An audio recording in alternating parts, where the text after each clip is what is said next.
Inihahandog ng lokal na pamahalaan ng Brooks Point sa ilalim ng tanggapan ng Punong Bayan at Municipal Information Office. Ang programa sa radyo tuwing Sabado, alas 11 hanggang alas 12 ng tanghali, ang impormasyon ng bayan para sa lahat. Hatid ng himpilang ito, ang impormasyon ng bayan para sa lahat. Impormasyon ng bayan para sa lahat. Isang mapagpalang umaga bayan ng Brooks Point, lalawigan ng Palawan. Minsan pa, welcome po sa ating programang Impormasyon ng Bayan para sa lahat, kung saan sabay-sabay po tayo napapakinggan sa 104.5 radyo natin Brooks Point, gayon din po sa 89.5 Radio Bandera Philippines, at sa bayan po tayo napapanood sa ating YouTube channel, ang MIO Brooks Point, na makikita po ang link sa ating official na Facebook page. At sa lahat po ng nararating ng tinig na ito, isang mapagpalang umaga sa ating lahat. Susunod na po ang ating Balitang Bayan. Mga balita sa loob ng bayan. Mga balitang dapat mong malaman. Balitang makatotohanan. Balita na ang direksyon ay pagunlad ng bayan. Balitang Bayan! Magandang araw ng Sabado, ngayon po ay 15 araw ng Pebrero, taong 2025. Ako po si Kael Nilasa. At ako naman po si Marshall Serag mula sa Brooks Point National High School. At kami po ang maghatid ng makubulang balitang bayan na aming nakalap sa bayan ng Brooks Point ngayong linggo. Mga balita sa loob ng bayan. Mga balitang dapat mong malaman. Balitang makatotohanan. Balita na ang direksyon ay pagunlad ng bayan. Balitang Bayan! Narito ang mga ulo ng balitang ihahayag sa atin ng Brooks Point National High School o BP-NHS News Team. Memorandum on Revised Dress Code, opisyal nang pinatupad sa LGU Brooks Point. Mayor Benedicto, pinangunahan ng paggagawad ng parangal sa mga natatanging opisina at empleyado ng pamalaang lokal ng Brooks Point. Pagpupulong ukol sa preparasyon ng bayan ng Brooks Point para sa Palarong Panlalawigan 2025, pinangunahan ni Mayor Benedicto. Libreng check-up at hospital assistance sandog ng Philippine Coconut Authority para sa magsasaka ng bayan ng Brooks Point. Municipal Assessor's Office tumanggap ng recognition award para sa nakamit na target quota. Annual health status sa bayan ng Brooks Point, iprenesenta sa Local Health Board meeting. Mayor Benedicto, pinangunahan ng pagpupulong ng Municipal Development Council, reprogramming ng 20% Development Fund, aprobado na. Mayor Benedicto nakipagpulong kay MSWDO Bacosa ukol sa kapakanan ng child development workers. Ongoing construction ng LGU stage projects sa Samariñana National High School, binisita ni Mayor Benedicto. At BGMP Memoralpa nagsagawa ng recruitment exam para sa JED Officer 1 applicants sa bayan ng Brooks Point. Magbabalik ang BP-NHS News Team para sa mga detalye ng Balitang Bayan. Mga balita sa loob ng bayan. Mga balitang dapat mong malaman. Balitang makatotohanan. Balita na ang direksyon ay pagunlad ng bayan. Balitang Bayan! At nagbabalik ang ating Balitang Bayan, tayo po ay manatiling nakatutok sa programang ito para sa ating unang balita, Memorandum of Revised Dress Code, opisyal nang ipinatupad sa LGU Brooks Point. Tanghayan natin ang detalye sa balita ni BP-NHS News Reporter Darwin Maghanoy. Balitang Bayan! Tila nagkaroon ng reunion ang mga bansang sakop ng Asia dahil sa iba't ibang ASEAN costume na isinuot ng bawat empleyado ng lokal na pamahalaan ng Brooks Point araw ng Lunes, February 3, 2025 sa regular na pagtataas ng watawat ng Pilipinas na ginanap sa harap ng lumang gusali ng pamahalaan ng lokal ng Brooks Point. Nakatapat umano sa araw ng opisyal na pagpapatupad ng Memorandum of Revised Dress Code for Government Officials and Employees na nakabase sa implementasyon ng Republic Act No. 9242 o Philippine Tropical Fabric Law na inisyos ng Civil Service Commission o CSC upang maitaas ang moral, professionalism at productivity na mahigit 2 milyong civil servants sa bansang Pilipinas. Ikinatuwa naman ng mga empleyado ang bagong dress code dahil sa pamamagitan umano ng programa ay lalo silang na-inspired sa pagtatrabaho at mai-enhance din umano ang kanilang creativity. Darwin Maghanoy, Brooks Point National High School, nag-uulat para sa Balitang Bayan. Salamat, Darwin. Kaugnay ng balitang ito, Mayor Benedicto pinangunahan ng paggagawad ng parangal sa mga natatanging opisina at empleyado ng pamahalaang lokal ng Brooks Point. Para sa mga detalye, narito si BP-NHS News Reporter Janil Diaz. Balitang Bayan! Kasabay ng pagpapatupad at implementasyon preparasyon ng Memorandum on Revised Dress Code ng pamahalang lokal ng Brooks Point na unang na-launch sa regular na pagtataas ng watawat ng Pilipinas noong February 3, 2025. Sa harap ng lumang gusali ng pamahalang lokal ng bayan ng Brooks Point, pinangunahan din ni Mayor Cesario R. Benedito Jr., Vice Mayor Attorney Mary Jane D. Feliciano, mga sangguniang bayan members, HRMO Luz T. Galicia at iba pang department heads ng pagbigay ng mga Certificate of Award sa mga empleyado at opisina na una kanilang natanggap noong taong 2024. Ilan sa mga tumanggap ng plaque of recognition and monetary incentive sa matagumpay na paghasa ng kanilang kaalaman bilang public administration major in organizational management ay sina Edna Ida Bandan, Almalin Taha, Jennifer Abaygar, MDRROIC Mod Ryan Miranda at MCDO Noime Presto at HRMO 3 Muksin Ibrahim III ng Resolution of Commendation mula sa Sangguniang Panlalawigan ng Palawan. Tumanggap din si Engineer Christian Cairo del Castillo na certification para sa Outstanding Dedication in Public Service as Population of the Year 2024. Ganyan din ang mga opisina ng Municipal Accounting Office sa pangunguna ni MAO Senya Saya, Municipal General Services Office sa pangunguna ni MGSO Rebecca Gadayan at Civil Registrar Office sa pangunguna ni MCRO Salve Corazon Villaruel na patuloy na nag-e-excel nationwide sa husay ng kanilang serbisyo. Janelle Diaz, Brooks Point National High School, nag-uulat para sa Balitang Bayan. Maraming salamat sa iyo, Janil. Susunod, pagpupulong ukol sa preparasyon ng bayan ng Brooks Point para sa Palarong Panlalawigan 2025, pinangunahan ni Mayor Benedicto. Tunghayan natin ang buong detalye sa ulat ni BPNHS News Reporter Jasper Medina.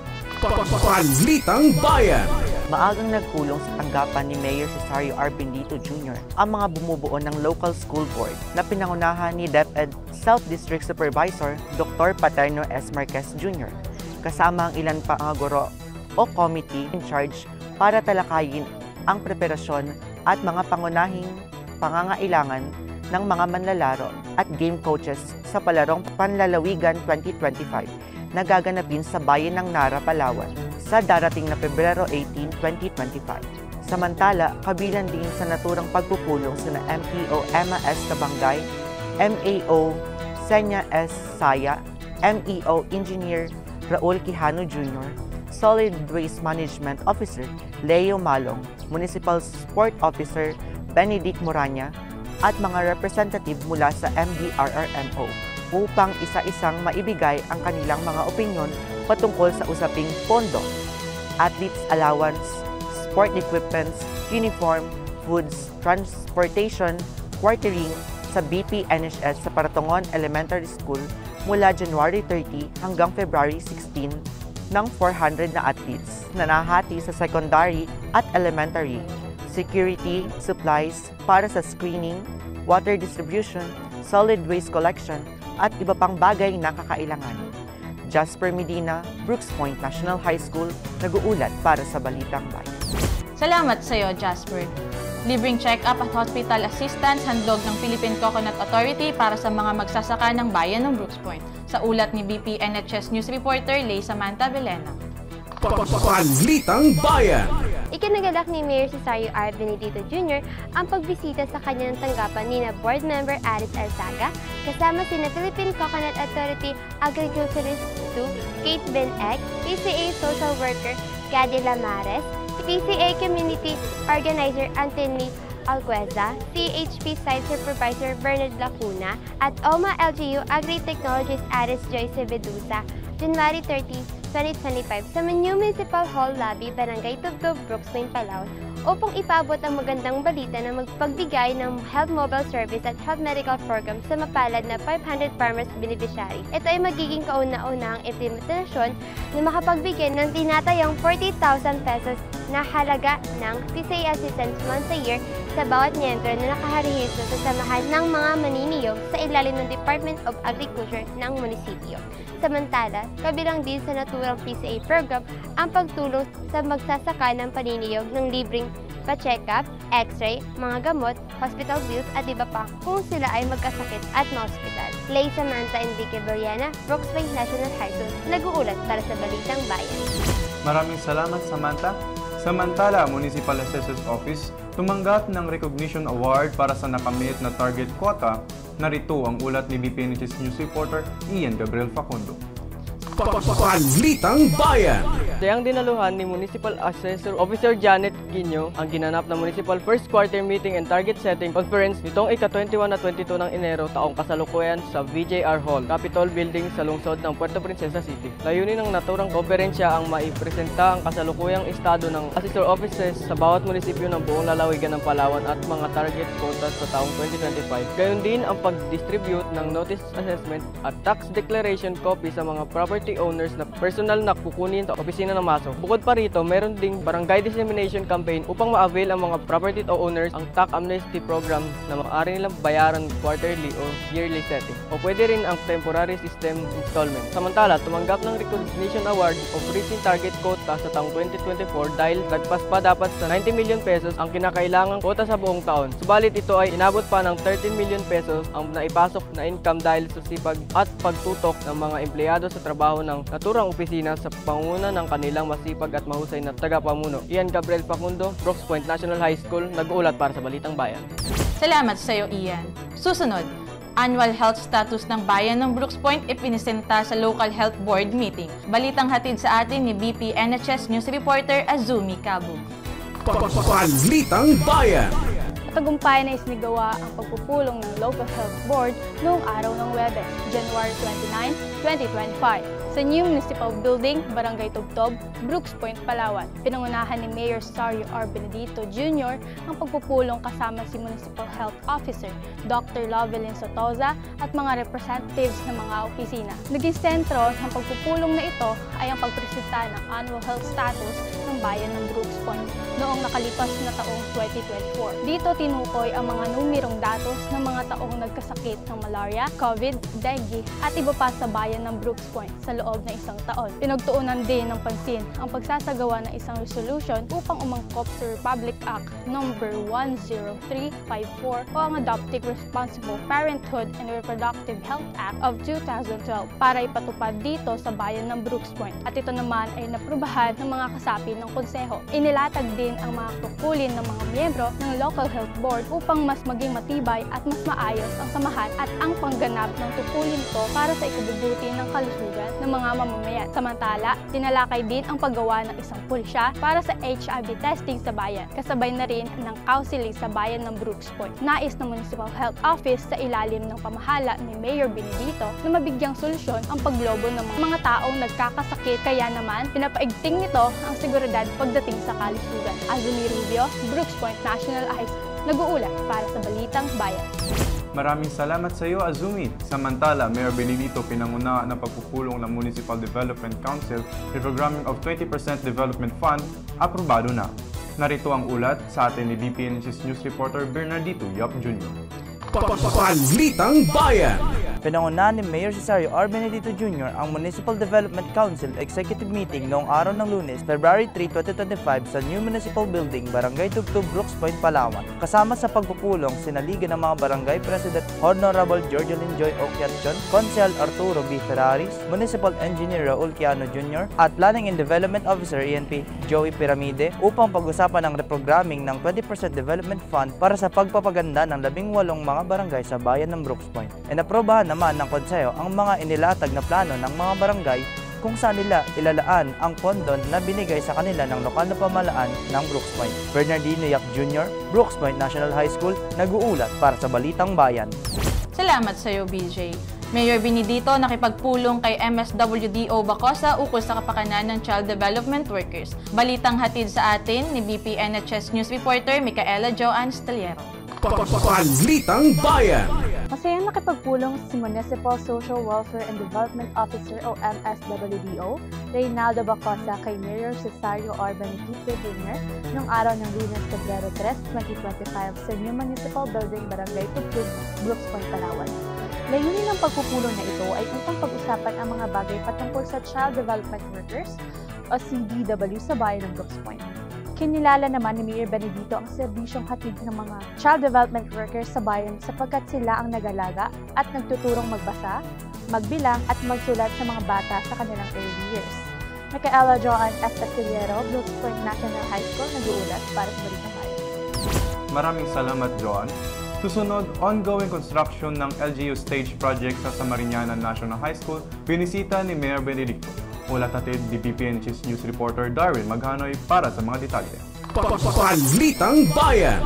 Personal na binisita ni Mayor Cesario R. Benedito Jr. kasama si dating Executive Secretary Stalwart Joseph Benedito ang ongoing construction ng proyektong stage ng Samariñana National High School araw ng Linggo, Enero 26, 2025. Sa proyektong infrastruktura ay bahagi ng pagpapalakas sa sektor ng edukasyon at nais ni Mayor Benedito na matiyak ang mabilis at maganda ang kalidad ng construction ng nasabing proyekto upang matapos ito ayon sa takdang araw na napagkasundoan sa kontrata na kanilang nilagdaan. Layunin nitong matugunan ang mga pangangailangan ng mga paaralan sa nasasakupan ng bayan ng Brooks Point at ito ay matapos sa madaling panahon upang magamit ng mga mag-aaral at mga guro. Darwin Maghanoy, Brooks Point National High School, nagulat para sa Balitang Bayan. Maraming salamat, Darwin. Para sa isa pang Balitang Pangbayan, BJMP Mimaropa nagsagawa ng recruitment exam para sa Jail Officer 1 applicant sa bayan ng Brooks Point. Sa ulat ni BPNHS News Reporter Janil Diaz. Balitang Bayan. Nagsagawa ng entry-level examination o NLEX ang Bureau of Jail Management and Penology o BGMP para sa mga Jail Officer 1 na papasok bilang kawani ng BGMP. Ito ay ginanap sa Government Center Building, Barangay Tugtog, Brooks Point, Palawan, araw ng Martes, February 4, 2025. At dinaluhan ng mga non-criminologists na may bilang na 95 examinees. Ayon sa BGMP Brooks Point District Jail, ang NLEX 4G01 ay pinangasiwaan ng BGMP Mimaropa Office at ito'y nakatutulong sa mga nais mag-take ng exam upang makatipid at hindi na sila bumiyahe papuntang Batangas, kung saan palaging ginaganap ang naturang examination. Layunin din ito na makapagbigay ng oportunidad para sa mga mamamayan ng lalawigan ng Palawan na nangangarap na makapasok sa sangay ng BGMP, na siyang nangangalaga at nagbibigay proteksyon para sa kustodiya at kaligtasan ng mga person deprived with liberty sa mga bayan at syudad. Janelle Diaz, Brooks Point National High School, nag-uulat para sa Balitang Bayan. Maraming salamat, Janil. Manatiling nakatutok sa pakikinig at panonood ng ating programang Impormasyon ng Bayan para sa lahat. Susunod sa ating programa ang Talakayang Bayan. Ako po si Marshall Sarag. At ako naman po si Kael Nilasa. Kami po muli ang BPNHS News Reporter na naghatid ng Balitang Bayan. Mapagpalang araw sa lahat, bayan ng Brooks Point. Mga balita sa loob ng bayan. Mga balitang dapat mong malaman. Balitang makatotohanan. Balita na ang direksyon ay pagunlad ng bayan. Balitang Bayan. Maraming salamat po sa ating magigiting at magigiling ng mga tagapagbalita. At susunod naman po ang ating pangalawang segment, ang Talakayang Bayan. Talakayang Bayan. Masusing pag-uusapan ang mga programa at proyekto ng bayan. Talakayang Bayan. Ilalahad ang mga plano at direktiba ng pamahalaan. Pag-aaralan ang bawat anggulo ng sitwasyon. Lilinawin ang bawat issue. Magbibigay ng matalino at makabuluhang talakayan. Talakayang Bayan. Ayan, isang mapagpalang umaga bayan ng Brooks Point, lalawigan ng Palawan. Minsan pa, naririto naman po tayo sa ating pangalawang segment ng ating programa, ang Talakayang Bayan, kung saan magkakaroon na naman po tayo ng isang makabuluhan at informative na talakayan. Kasama po ang walang iba po kundi ang Human Resource Management Officer ng ating bayan.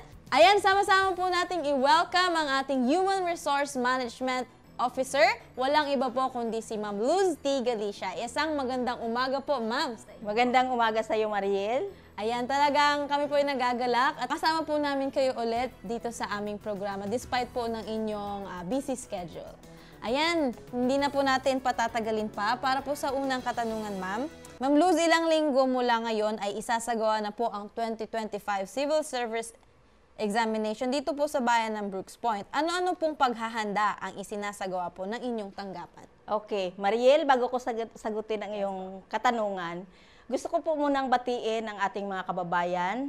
Unang-una po ang ama po ng ating bayan, Honorable Cesario R. Benedito Jr. Magandang umaga po, Mayor. Ang ating Vice Mayor, pati na po yung ating mga opisyales ng ating bayan. Magandang umaga po sa inyong lahat. At sa lahat po ng nakikinig po ng ating programa sa umagang ito, ay magandang umaga po sa inyong lahat.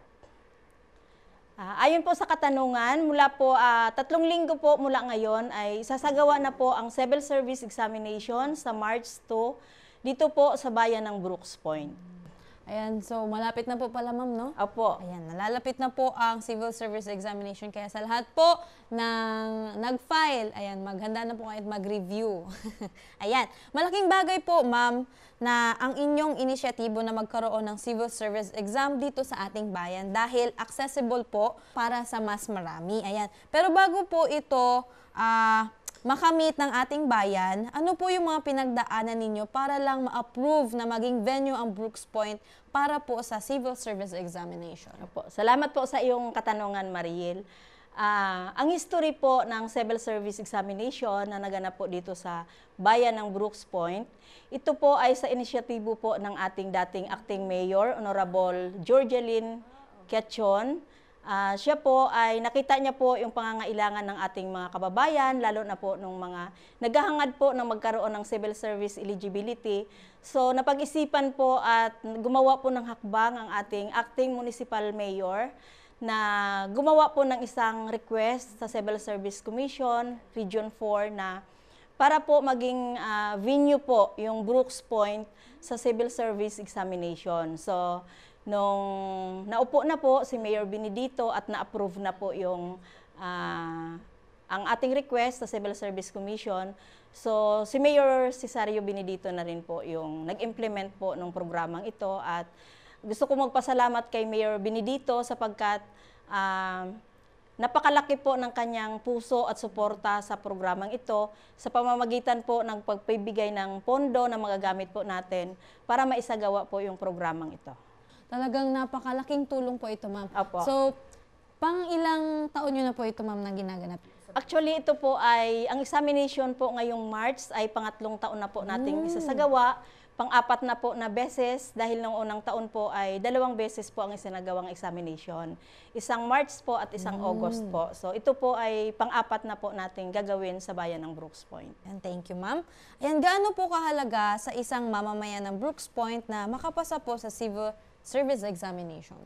Ayon po sa ang pagkakaalam po natin, ang Civil Service Examination po ay isang examination na magbibigay po ng eligibility doon sa mga kababayan natin o sino mang examinee na makakapasa po doon sa ating examination. Ang passing rate po natin ay 80%.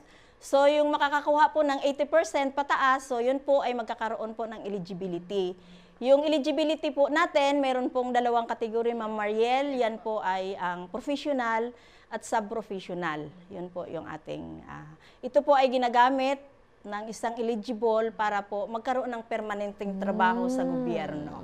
Po, talagang napakahalaga po ng eligibility nito, ma'am. Pero marami pong nalilito, ma'am. Ano nga ba po yung pinagkakaiba ng sub-professional sa professional? Okay. Ang sub-professional examination po ay, pwede ko pong sabihin, pagkakaiba po nila, ito po ay mas madali po, mas konti po yung kanyang examination items at siguro po masasabi kong mas madali po siguro ito kaysa doon sa professional level. At pagdating naman po sa eligibility po, ang sub-professional eligibility po natin ay ginagamit po natin doon sa mga first level position sa gobyerno. Unlike po yung professional po na eligibility, doon naman po sa second level position or yung mga position po na medyo matataas na po na positions po sa gobyerno. So, sabay-sabay po kami natututo, ma'am, dahil sa sinabi niyo pong impormasyon. So, kung kayo, ma'am, magbibigay kayo ng payo, anong mas magandang kunin? Sub-professional na po ba o mag-direct na po tayo sa professional? Para po sa akin, maganda rin pong kumuha po muna tayo ng sub-professional, lalo na po doon sa mga mag-e-exam po na hindi pa naman po graduate ng bachelor's degree. Yes po. Kasi po, ang sub-professional ay requirement po doon sa mga positions ng education requirement po ay hindi pa rin naman po graduate ng isang bachelor's degree. Yun po pala yan, ma'am. So, sino po ba yung mga entitled po na or maaring na mag-exam ng civil service exam, ma'am? Lahat po ng 18 years old ay pwede na pong mag-exam, pwede na po kayong pumili, pwedeng sub-professional, pwedeng professional, kahit hindi pa po kayo graduate, syempre citizen po ng Pilipinas, syempre ganun po yun. At nakapag-file po ng civil service examination, application form during application period po. Sabihin po, lahat ng mga mamayan ng Pilipinas na edad 18 pataas po ay entitled po para mag-exam. Ayun, sabay-sabay po kami natututo, ma'am. Salamat po. Ayan, sa mga nagpaplano pa lamang pong mag-exam, ano po ba ang dapat nilang ihanda, ma'am? Sa mga gustong mag-exam po sa mga susunod na schedule ng civil service examination, syempre po, unang-una po ay kukuha po ng application form. Alamin po kung kailan po yung examination period, application period po doon para sa examination po. Ang susunod po natin na examination ay sa August 2025. So yun po yung kailangan nating i-fill out, yung ating civil service application form. Meron pong kailangan na valid ID na may nakalagay pong birthday po natin, address, at syempre po yung ating pagkakakilanlan. Kailangan din po ng ID picture, 4 na piraso po. At syempre po, meron po itong application fee na 500 pesos. Sa ngayon po, ang ating opisina po, ang Human Resource Management Office dito po sa Municipal Hall, kami po ay pwede pong magtanggap ng mga application form. Ang sa August po ay maaaring sa June po magsisimula ang pagtanggap. Ayan po. Ayan, thank you, ma'am. Ayan, syempre po, nabanggit niyo po kanina kung gaano kahalaga po na magkaroon ng eligibility. Ayan po, ano po yung inyong maipapayo para sa mga kababayan po natin nagnanais na makapasa sa civil service exam? Unang-una po doon sa mga kababayan natin na mag-e-exam po ngayong March 3, inaanyayahan po kayo na mag-attend po ang aming opisina po ay magsasagawa po ng free review po para doon sa magti-take po ng examination. I-announce na lang po namin ang schedule po at kung saan. Sana po ay tangkilikin po ninyo para makatulong po sa inyong lahat dahil alam naman po natin alam ko po na lahat po tayo na nag-e-exam, bawat isa sa atin ay naghahangad po tayo na makapasa ng examination. So, siyempre may paghahanda po tayong gagawin. Huwag lang pong pupunta sa ating mga room para mag-exam. Sana po ay unang-una po yung physical natin, siyempre yung ating isip at siyempre po yung pagre-review po para mas malaki po yung chance natin na makapasa. So, mag-a-announce po kami ng schedule po ng ating review po. Meron po pala kayong free review, ma'am. Kita niyo yung mga kababayan. Thank you, ma'am, sa initiative po ng HRMO. Talagang ang civil service examination, sabi nga po nila, is one of the hardest exam nga po na ipasa. Bukod sa 80% po ang passing rate, doon pa sa mga questions ay napakahirap daw po ito according sa mga nag-take. Ayan. So may iba po tayo, ma'am. Bilang head po ng HRMO, ano po ang mga challenges na inyong kinakaharap o mga kinaharap na po at paano nyo po ito nalagpasan? Okay, ako po bilang Human Resource Management Office ng lokal na pamahalaan ng Brooks Point, siguro po ang masasabi kong challenges na napagdaanan ko ay yun bang, syempre pag nasa local government po tayo, limited lang po yung pondo natin. Ang mandato po ng aming opisina, unang-una po ay mag-hire po. Katuwang po kami ng ating municipal mayor para sa pag-hire po ng mga employees. So nakikita po natin na marami pong mga kababayan natin na gustong magkaroon ng trabaho, pero hindi po natin pwedeng tanggapin po lahat at mabigyan ng pagkakataon na makapagtrabaho sa munisipyo dahil yun nga po siguro yung isang hamon sa atin ay limitado po yung ating pondo. So yun po siguro yung limitado po yung ating pondo para makapag-hire po tayo ng maraming employees. Ayan. Saang parte naman po ng inyong pagtatrabaho ang pinakamasaya, ma'am? Okay, so yan din ang pinakamasayang tanong, Mariel. So ako po ay napakalaki po ng aking pasasalamat na nagkaroon po ako ng pribilehiyo na mailagay po sa posisyong ito. Alam ko po na nagiging kasangkapan po ako sa pamamagitan po ng pangunguna ng ating municipal mayor doon po sa pag-hire ng mga employees. So nakikita ko po every time po na mayroon kaming naha-hire lalong-lalo na po yung magiging permanent position. Nakikita ko po yung kanilang kasiyahan na mailagay ka sa posisyong ito, kung ano man po yung makukuha po nilang posisyon, dahil syempre po, pag na-appoint po tayo, minsan nakikita ko po, sabi ko nga mababago po yung buhay natin kapag nagiging permanent employee po tayo. Unang-una po, syempre, meron tayong tiyak na pagkukunan na magagamit po natin sa ating pamilya. So, kung magkaganon po ay sigurado nating mapapaaral natin yung empleyadong ito, mapapaaral niya po yung kanyang mga anak, mabibigyan niya po ng magandang kinabukasan, at ano na po yun, yung kanyang mga anak ay ganun din po, magkakaroon din ng maayos, at siyempre magiging dahilan po yun para maging maunlad po yung ating bayan. Talagang saludo kami, ma'am, sa ginagawa niyo po at binibigyan niyo pong serbisyo sa bawat employee po ng pamahalaan ng Brooks Point. Ayan, Ma'am Luz, kamakailan po sa ating flag ceremony ay may mga kawani ng pamahalang lokal ang kinikilala at pinaparangalan po. Maaari niyo po bang ibahagi sa ating mga taga-subaybay ang programang Praise at ano po ang kahalagahan nito sa ating pamahalaan? Okay po. Ang programang Praise po ng ating pamahalaang lokal ay kilalanin po yung mga natatanging nagawa po contribution ng ating individual na empleyado at ganun din po ng mga opisina. Nung mga nakaraang flag ceremony po, meron po tayong mga pinarangalan na ilang empleyado na kung saan sila po ay nagsikap na mag-aral po ulit. Graduate na po sila ng bachelor's degree, pero minarapat po nilang mag-aral ng masteral degree po para po matulungan po yung kanilang kakayahan para makapag-serve pa po ng maayos sa ating mga kababayan.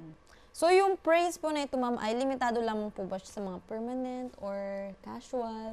Hindi po. Ang praise po ay programa po para magbigay ng parangal, kilalanin po yung sino mang empleyado po, pwede namang job order, casual po, contract of service, meron pong kakaibang contribution na naibigay po na serbisyo sa ating pamahalaan. So may mga opisina po tayong binigyan din ng parangal sapagkat sila po ay nakatanggap ng mga parangal mula po sa ating province, sa region at sa ganun din po sa national po na mga awards po. Thank you, ma'am. Ayan, nasa dulo na po tayo ng ating programa, ma'am. Ayan, kung may nais pa po ba kayong ipabatid or sabihin sa ating mga taga-subaybay, nasa inyo na po ang pagkakataon. So, para po sa ating mga kababayang nakikinig sa programang ito, muli po ang aking pagbati po sa ating lahat at pasasalamat na rin po sa ating punong bayan, yung ama po ng ating bayan, Honorable Cesario R. Benedito Jr. sa kanya pong suporta sa aming opisina sa mga programa po. Hindi po namin maisa sa katuparan ng aming mga programang ito kung wala po yung suporta ng ating municipal mayor. Ganon din po sa mga magulang po na nakikinig ngayon. Ako po bilang HRMO po ng Bayan ng Brooks Point, sikapin po natin na mapag-aral po natin yung ating mga anak. Dahil nakikita ko po na ang edukasyon po yung talagang makakatulong po sa ating mga kabataan para po magkaroon po sila ng magandang kinabukasan. Para naman po sa ating mga kabataang taga Brooks Point, magsikap po mag-aral para po makapagtapos ng pag-aaral at tulad po ng nakikita nyo pong mga empleyado ngayon sa munisipyo, ay maaaring isa po kayo sa magkaroon din ng permanenteng trabaho sa ating lokal na pamahalaan ng Brooks Point sapagkat ito po ang puso ng ating municipal mayor ngayon na mabigyan po ng trabaho po yung marami po nating mga kababayan. So marami pong salamat sa inyong lahat at magandang umaga po. Ayan, maraming salamat po, ma'am, sa punta po sa aming imbitasyon kahit po na napaka-busy niyo, ma'am. At kami po sa aming team, nagpapasalamat po kami sa serbisyo po na inyong ibinibigay para sa aming mga employee at sa iba po naming mga kasamahan dito sa lokal na pamahalaan ng Brooks Point. Naway, ma'am, hindi po ito ang huling pagkakataon na maimbitahan po namin kayo dito sa aming talakayan. At ayun po, thank you po sa napaka-informative, ma'am. Lahat po kami natuto sa mga sinabi niyo po patungkol po sa aspetong civil service eligibility. Ayan, ma'am, thank you po. God bless po. Maraming salamat. Talakayang Bayan. Masusing pag-uusapan ang mga programa at proyekto ng bayan. Talakayang Bayan! Ilalahad ang mga plano at direktiba ng pamahalaan. Pag-aaralan ang bawat anggulo ng sitwasyon. Lilinawin ang bawat issue. Magbibigay ng matalino at makabuluhang talakayan. Talakayang Bayan! Serbisyong Bayan! Mga serbisyo, programa at proyektong bayan na dapat mong malaman at mapakinabangan. Serbisyong Bayan, mga tulong ng pamahalaan, diretso sa mga mamamayan. Hatid ng pamahalaang lokal ng Brooks Point. Serbisyong Bayan, malinis, mabilis at makadiyos na paglilingkod. Serbisyong Bayan. At narito na po tayo sa dulo ng ating programa, ang pangatlong segment natin, ang Serbisyong Bayan. Ang una po sa ating listahan, magkakaroon po ng Electrical Installation and Maintenance NC2 Assessment ang SPCI sa April 6, 2025. Ang mga interesado ay maaring pumunta sa SPCI upang magpalista. Meron po tayong babayaran na assessment fee na nagkakahalagang 1,849 pesos. Sino nga ba ang pwedeng magpa-assess? Una, mga dating not yet competent sa EIM NC2 na assessment at gustong mag-take uli. Pangalawa, mga nagtatrabaho na related sa EIM ang linya ng trabaho. Pangatlo, mga graduate ng EIM track mula sa senior high school. Sa lahat po ng mga interesado at mga kwalipikado na pwedeng magpa-assess, pumunta lamang po sa SPCI para magpalista at para sa mga requirements para sa inyong assessment. Pangalawa naman po, ayan, para po sa mga job seekers natin diyan, ang JedTech Energy and Construction Group Incorporated ay kasalukuyang naghahanap ng mga aplikante para sa mga sumusunod na mga posisyon.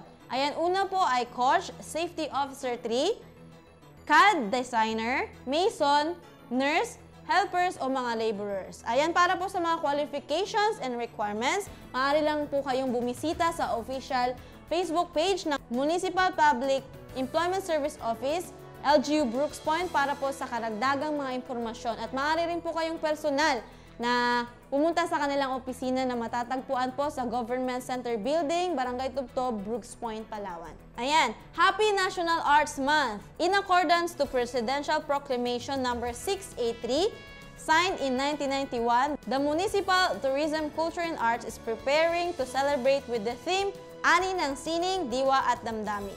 Ayan, in accordance with ating pagdiriwang ng National Arts Month, naghanda po ang Artist Guild Brooks Point ng mga exciting at nakakapanabik na mga activities na gaganapin po sa araw ng Lunes, February 24, 2025. Una po sa listahan ang Follow Win, Share Win. Pangalawa is Binhi, the starting point on art exhibition.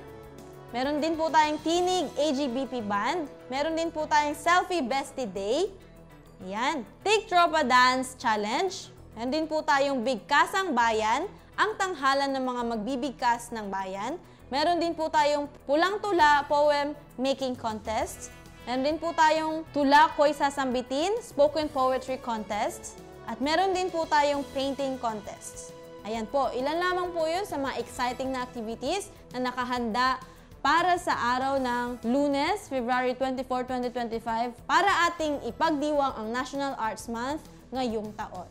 At dahil po nasa buwan tayo ng mga puso o buwan ng pag-ibig, ang aming team po ay bumabati sa lahat ng mga bagong kasal ng congratulations and best wishes sa lahat po ng mga couples na kinasal sa katatapos lamang po nating kasalang bayan noong February 14, 2025. Serbisyong Bayan! Mga serbisyo, programa at proyektong bayan na dapat mong malaman at mapakinabangan. Serbisyong Bayan, mga tulong ng pamahalaan, diretso sa mga mamamayan. Hatid ng pamahalaang lokal ng Brooks Point. Serbisyong Bayan, malinis, mabilis at makadiyos na paglilingkod. Serbisyong Bayan! At dyan po nagtatapos ang isang oras po nating balitaan, talakayan at serbisyong bayan. Sa bumubuo po ng Municipal Information Office, sa ngalan po ng aming Municipal Information Designate, walang iba po kundi si Ma'am Deborah Faith Malakaw. Ako po si Mariel Pagaduan ang naghatid po sa inyo ng Balitang Bayan, Talakayang Bayan at Serbisyong Bayan, sapagkat ang impormasyon ng bayan ay para sa lahat.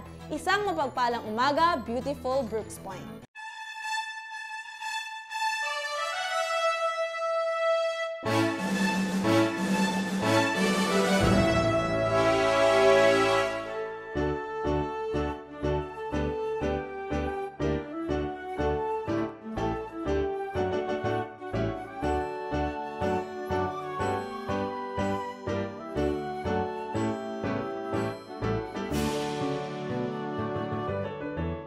Bayang mahal naming sinilangan,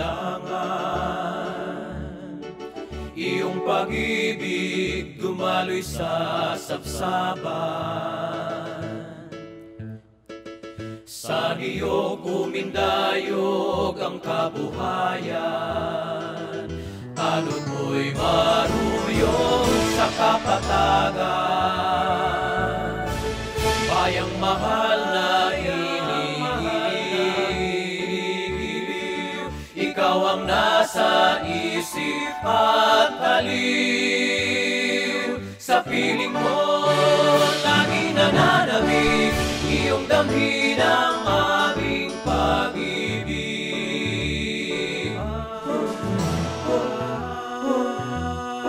San man dalhin ang aming pagsinguyaw, perlas ka ng simos sa amin. Hindi ka iiwan, ika'y aalagaan. Beautiful Brooks Point, aming tahanan.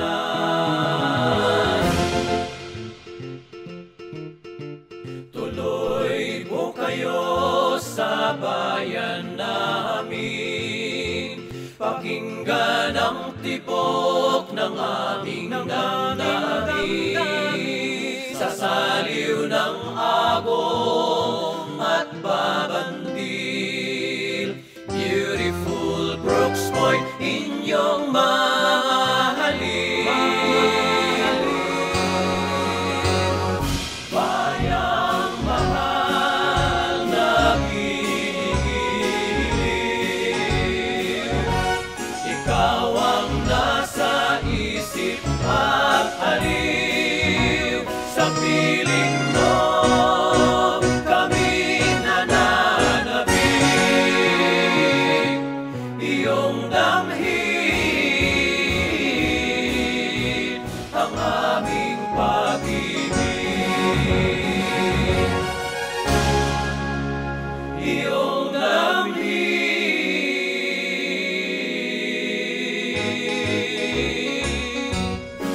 ang aming pag-ibig. Ang aming pag-ibig.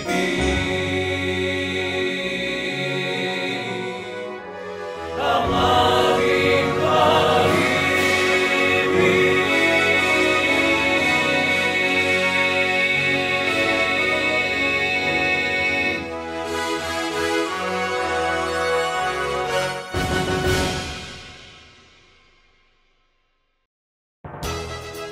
Inihahandog ng lokal na pamahalaan ng Brooks Point sa ilalim ng tanggapan ng Punong Bayan at Municipal Information Office ang programa sa radyo tuwing Sabado, alas 11 hanggang alas 12 ng tanghali, ang impormasyon ng bayan para sa lahat. Hatid ng himpilang ito, ang impormasyon ng bayan para sa lahat. Impormasyon ng bayan para sa lahat.